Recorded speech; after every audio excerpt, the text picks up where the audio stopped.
In my mind, the biggest show on television in the year of 2010 was Lost on ABC. And I've had several moments regarding Lost during the year involving Damon Lindelof and Carlton Cuse, the executive producers. Let me preface the story by saying that I did not watch Lost from the beginning.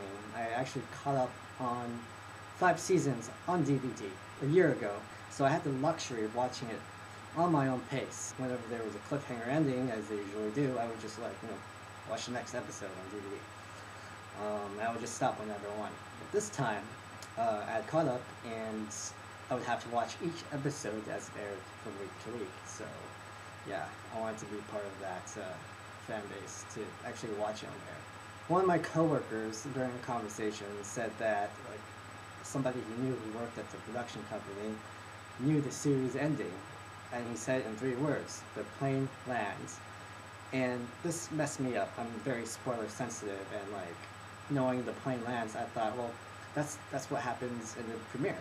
The plane lands, but if that's the finale, that would totally mess me up, and I'm spoiler sensitive, so that kind of ruined it for me. So I thought, if I ever run into Damon Lindelof, I would ask him, is it possible for someone to know the series ending? And thankfully, eventually, I ran into him. Well, he walked up to me, because I was working at the cinema and I was tearing tickets. And long line as usual, tearing tickets. Yeah, Greenberg was on, and I see the guest. I'm like, "Are you Damon Lindelof?" And he said, "Yes, I am." He had that sheepish look, that smile. And so he moved along, watched Greenberg, and I waited for him to come out. I knew when Greenberg would end, and I knew what question I would ask him. I had to know if it's possible for someone to know the series ending, and I needed some reassurance that no one would know. So we came out, and I said, "How's the final season of Lost going?" He's like, "I don't know, you tell me." And he looked kind of scared, as if he was probably sensitive about Lost fans criticizing him. I should have said it's going great. I should have validated him, tell him to keep up the good work, but I forgot. I was hung up on that spoiler, so I said, "I do have a question.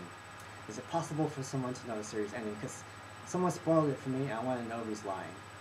And as he was walking away, he said, "He's lying. The actors don't even know the ending."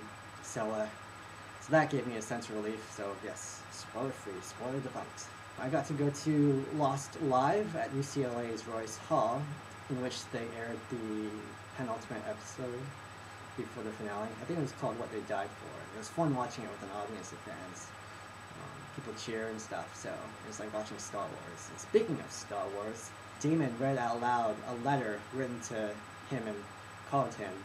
And it's a letter from George Lucas, congratulating them on the series, and assuring them that when he started Star Wars, he didn't know where it was going either. Yeah, it's somewhere online. You can look up the letter. They got George Lucas's approval. Good for them.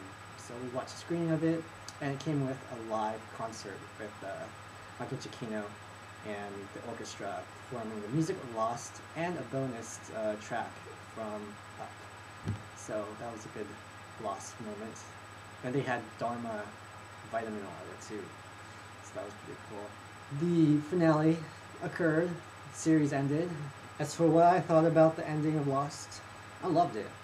I didn't really care about the mysteries or the unsolved questions. All I cared about were the characters, and Carlton and Damon did right in focusing on the characters and not being pedantic about answering questions.